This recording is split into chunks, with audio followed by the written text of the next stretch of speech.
Oke, baik. Eh, Shalom, selamat pagi adik-adik semuanya. Shalom Pak. Baik, gimana kabarnya hari ini? Bapak harap semuanya dalam keadaan sehat ya. Sebelum kita memulai pembelajaran kita pada hari ini, Bapak minta untuk Elsa Durisa memimpin kita dalam doa. Baiklah, mari teman-teman kita bersatu di dalam doa. Bapak yang baik, terima kasih Tuhan atas penyertaan dan bimbingan-Mu. Pada saat ini kami akan memulai pembelajaran kami. Biarlah kasih dan penyertaan Tuhan selalu melingkupi di dalam kehidupan kami. Terima kasih Tuhan Yesus. Haleluya. Amin. Terima kasih Elsa. Oke. Sebelum kita mulai pelajaran kita, Bapak mau absen dulu. Yang pertama, Ella Kristiani. Hadir Pak. Kemudian Elsa Durisa hadir ya tadi, sudah membawa kita dalam doa. Kemudian Dine Laurentika. Tidak dijawab. Hadir Pak. Oke. Elmatiani ya, kita tidak hadir. Baik, kita langsung ke materi kita hari ini, yaitu topik pembelajaran kita.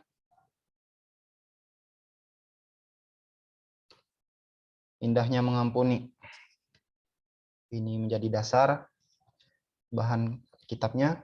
Kemudian, bagian pertama, memahami pengampunan.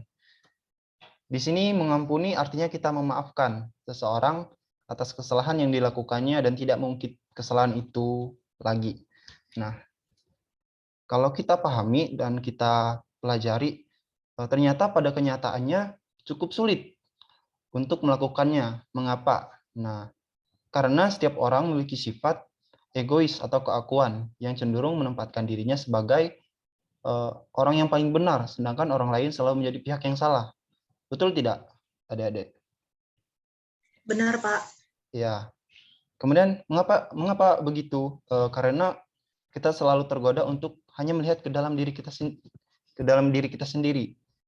Kita tidak berpikir dari sudut diri sendiri dan lupa untuk berpikir dari sudut orang lain. Nah, kita hanya memikirkan diri kita sendiri. Kita tidak menghargai, tidak memikirkan orang lain. Kemudian contohnya seperti apa? Nah, contohnya jika terjadi masalah atau pertikaian dengan teman. Nah, kita cenderung menyalahkan teman tanpa mau bersusah payah mencari tahu mengapa dia marah kepada kita. Kemudian padahal kemungkinan ada perbuatan kita yang tidak berkenan baginya. Begitu ya. Mungkin pernah adik-adik semuanya mengalami dalam kehidupannya sehari-hari. Oke, kita lanjut. Nah, seperti yang Bapak sampaikan tadi, mengampuni itu adalah perbuatan yang terutama kita lakukan untuk diri kita sendiri, tanpa melupakan orang yang menyakiti kita. Nah, kita mengampuni orang, tapi kita tidak melupakan orang yang menyakiti kita. Kita tetap ingat. Nah, dengan mengampuni, kita melepaskan diri kita dari amarah dan dendam. Bukan melepaskan orang lain dari pikiran kita. Misalnya begini, dalam kehidupan kita, Bapak ambil contoh misalnya, kalau kita mempunyai dendam, amarah dengan orang lain, ibarat kamu memasang batu di kalung batu di lehermu. Ketika kamu marah sekali, kamu pasang batu itu. Kemudian jika kamu marah dan dendam dan terus-menerus, maka batu yang akan di leher kita itu akan semakin berat. Nah, begitu juga dengan dendam, dengan amarah. Kalau tidak, kita tidak melepaskannya, tidak mengampuni. Kemudian, pengampunan adalah keputusan dari hati dan mengampuni tidaklah mengubah masa lalu. Betul ya? Mungkin pernah adik-adik semuanya mengalami ketika kita mengampuni, terkadang kita hanya mengingat kesalahan orang. Mungkin memang tidak bisa mengubah masa lalu, tapi kita dapat melihat masa depan, mencerahkan masa depan. Artinya, pengampunan yang diberikan tidak berarti menghapus masa lalu, karena semua sudah terjadi. Nah, seperti yang sudah Bapak sampaikan tadi. Nah, dengan mengampuni, seseorang dibebaskan dari beban kebencian dan hati terasa damai. Nah, dengan begitu, langkah ke depan menjadi lebih cerah. Oke. Nah, kemudian apakah mudah untuk melupakan rasa sakit hati kita? Nah, dalam beberapa kasus sangat sulit untuk menyembuhkan luka hati dan rasa benci, tetapi perlu kita ingat bahwa pengampunan itu dapat berarti hal seperti berikut. Contohnya bagaimana? Kita ambil cerita dari Yusuf. Mungkin adik-adik pernah mendengar ya cerita tentang Yusuf yang dibuang oleh saudara-saudaranya, kemudian dijual kepada Potifar di Mesir. Tetapi dari awal Yusuf sudah mengampuni saudara-saudaranya, tapi dia tidak lupa dengan kesalahan mereka, dia tidak melupakan, tapi tetap dia ingat meskipun dia sudah mengampuni. Nah, di sini dikatakan tidak berarti kita bersedia terluka untuk kedua kalinya. Nah, di sini Yusuf memastikan bahwa saudara-saudaranya telah berubah dan tidak akan menjadi korban untuk kedua kalinya. Nah, jadi kamu dapat mengampuni tetapi tidak menyerahkan dirimu untuk menjadi korban kemarahan ataupun tindakan negatif lainnya. Nah, bagaimana mengampuni? Mungkin adik-adik pernah dipermalukan oleh seseorang dan hal itu selalu tersimpan di dalam ingatanmu. Betul tidak, adik-adik? Nah, semakin di sini dikatakan semakin kamu mengingat, semakin dalam rasa benci. Betul. Coba kita berpikir, mengapa hal itu terjadi kepadamu? Kemudian coba kita membuat daftar penyebabnya. Misalnya, kenapa teman kita selalu iri dengan kita? Mungkin kita memiliki kelebihan. Nah, coba kita mengambil contoh seperti itu. Nah, jika dirunut atau kita lihat, selalu ada hubungan sebab akibat. Nah, betul. Dalam rusaknya sebuah hubungan yang berakhir dengan pertengkaran, kebencian, juga dendam. Nah, jika bersikap objektif, kita akan temukan bahwa kedua belah pihak turut menyebabkan rusaknya hubungan antar teman atau saudara. Nah, mungkin dari kedua, mungkin misalnya adik-adik dengan teman, mungkin jika berkelahi, mungkin tidak ada salah satu yang mau mengalah, sama-sama egois. Nah, seharusnya kita harus mencoba untuk mengampuni, karena ketika kita mengampuni, maka rasa benci, rasa dendam, dan amarah itu akan terlepas dari hati kita. Nah, begitu. Nah, mungkin terlalu panjang kalau Bapak bacakan, nanti adik-adik bisa cari belajar dari kisah Yusuf. Mungkin tadi sudah Bapak ceritakan secara garis besar. Nah, kemudian jika mengandalkan kemampuan kita sendiri, tentu sangat sulit untuk mengampuni sesama. Nah, oleh sebab itu, Yusuf juga begitu. Dia tidak mengandalkan dirinya sendiri, tetapi dia terus berpengharapan kepada Tuhan. Dia meminta Tuhan.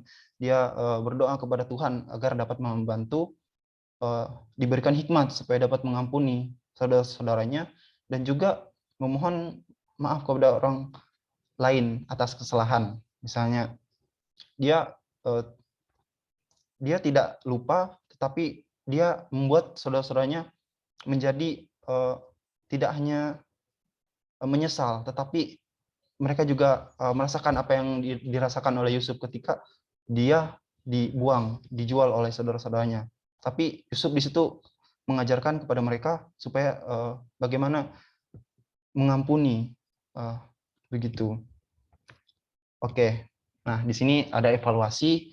Nah, sejauh yang Bapak sampaikan tadi, di sini mungkin Bapak akan bertanya kepada adik-adik semuanya, yaitu yang pertama, setelah mempelajari mengenai pengertian mengampuni tadi dan diampuni, nah, bagaimana pemahaman adik-adik tentang arti mengampuni? Nah, kemudian, mengapa pengampunan penting bagi orang Kristen?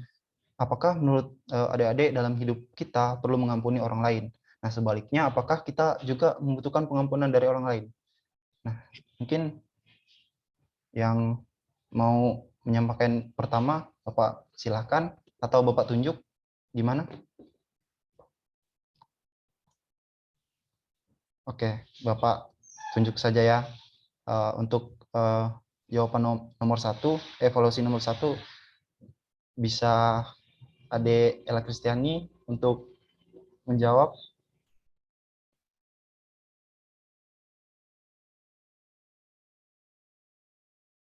Ya, nanti untuk evaluasi yang nomor 2 bisa Ade Asa Durisa untuk menjawab. dari yang Bapak sampaikan tadi. Silakan. Shalom Pak. Jadi yang saya tangkap tentang penjelasan Bapak mengenai mengampuni tadi, yang saya tangkap yaitu mengampuni.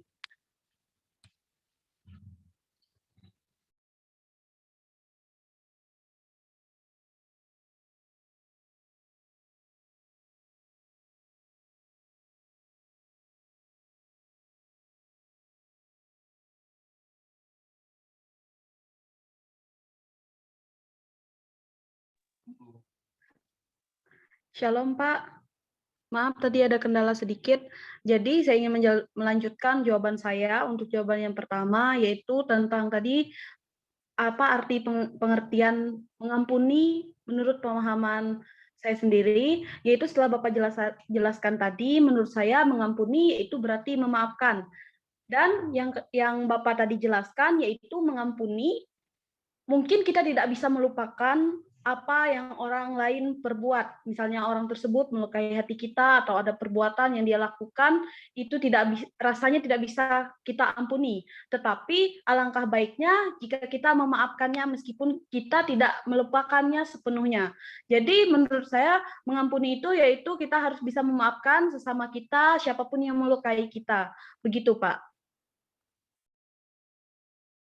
Baik, terima kasih Ella Kristiani sudah mencoba menjawab. Ya, betul yang dikatakan Ella Kristiani tadi, mengampuni, kita memaafkan dan melepaskan kesalahan mungkin teman kita, saudara kita, ataupun orang lain yang mungkin ada kesalahan kepada kita, mungkin.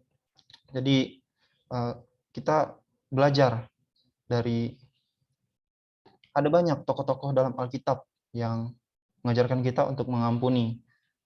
Contohnya Allah sendiri telah terlebih dahulu mengampuni kita. Dia mengirimkan Yesus Kristus untuk menyelamatkan kita. Nah, cara kita menjawab pengampunan Tuhan adalah dengan mengampuni orang lain yang bersalah kepada kita ataupun rela meminta pengampunan pada seseorang yang kita rugikan dan sakiti. Kita juga dalam kehidupan kita sehari-hari kita selalu berdoa, Bapa kami. Dikatakan dalam doa Bapa kami juga ada yang mengatakan, ampunilah kesalahan kami seperti kami juga mengampuni orang yang bersalah kepada kami. Nah, begitu juga dalam kehidupan kita. Kita harus belajar mengampuni. Begitu juga seperti Allah sudah mengampuni kita dengan Dia mengirimkan anaknya Yesus Kristus untuk menjadi penyelamat, juru selamat kita. Nah, kemudian ya mungkin sudah mengerti ya adik-adik semuanya yang Bapak sampaikan. Kemudian evaluasi yang kedua, mengapa hal pengampunan penting bagi orang Kristen? Apakah menurut kamu dalam hidup kita perlu mengampuni orang lain? Sebaliknya, apakah kita membutuhkan pengampunan dari orang lain? Bisa dijelaskan, Elsa? Baik Pak, di sini saya ingin menjawab soal nomor 2, mengapa hal pengampunan penting bagi orang Kristen. Nah, jadi di sini menurut saya pengampunan bagi orang Kristen itu sangat penting Pak, karena di sini kita diajarkan untuk saling mengasihi. Jadi kita sebagai orang Kristen di sini kita itu mengikuti teladan Kristus. Jadi sebagai seorang Kristen kita harus berlapang dada untuk mengampuni baik itu musuh, sesama kita, dan orang yang berbuat salah kepada kita. Jadi di sini selain mengampuni, apakah kita juga membutuhkan pengampunan dari orang lain? Menurut saya itu Pak,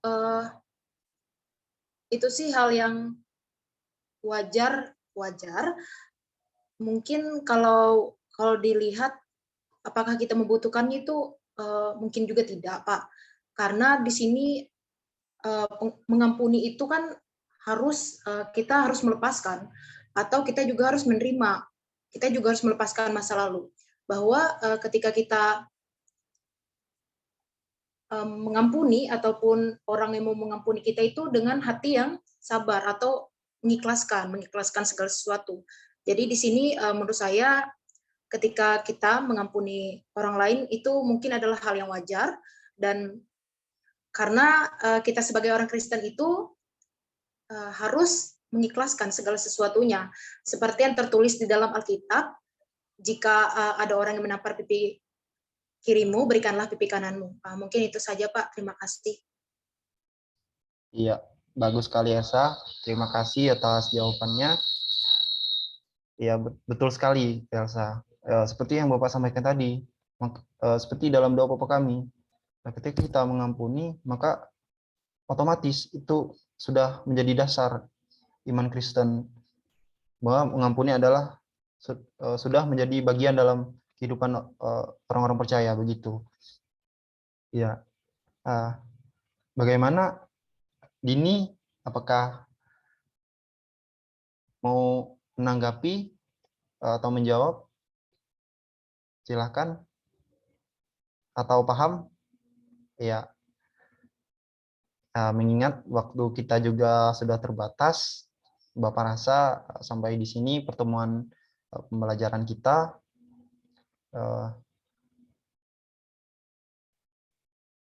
Jika ada yang kurang mengerti, nanti bisa kita diskusi lagi, kita belajar sama-sama lagi. Ya, sekian. Jadi saya mau menanggapi soal nomor 1. Menurut saya mengampuni adalah seperti kita mengikhlaskan segala sesuatu. Seperti itu, Pak, kurang dan lebihnya. Ya, terima kasih Dini. Walaupun sudah mau selesai ya. Oke. Kita mau akhiri perkuliahan kita. Mungkin Ella mau menutup pembelajaran kita dengan doa, karena kita juga sudah memulainya dengan doa, maka kita juga harus mengakhirinya dengan doa. Silakan Ella. Baik, terima kasih atas kesempatannya, Pak. Sebelum kita mengakhiri kelas kita pada hari ini, teman-teman, marilah kita bersatu di dalam doa. Tuhan Allah Bapa kami dalam kerajaan surga, terima kasih atas cinta kasih-Mu Bapa, sehingga pada hari ini kami berada di penghujung kelas Bapa. Tolong berkati Engkau sertai apa yang telah dosen kami sampaikan Bapa, agar segala sesuatunya itu yang dosen kami jelaskan tadi dapat kami pahami. Haleluya, amin. Ya, baik. Terima kasih Ella. Sekian ya pembelajaran kita hari ini. Sampai bertemu di pertemuan selanjutnya. Akhir kata Bapak ucapkan selamat pagi. Shalom, Tuhan Yesus memberkati. Terima kasih, Pak. Terima kasih, Pak. Baik.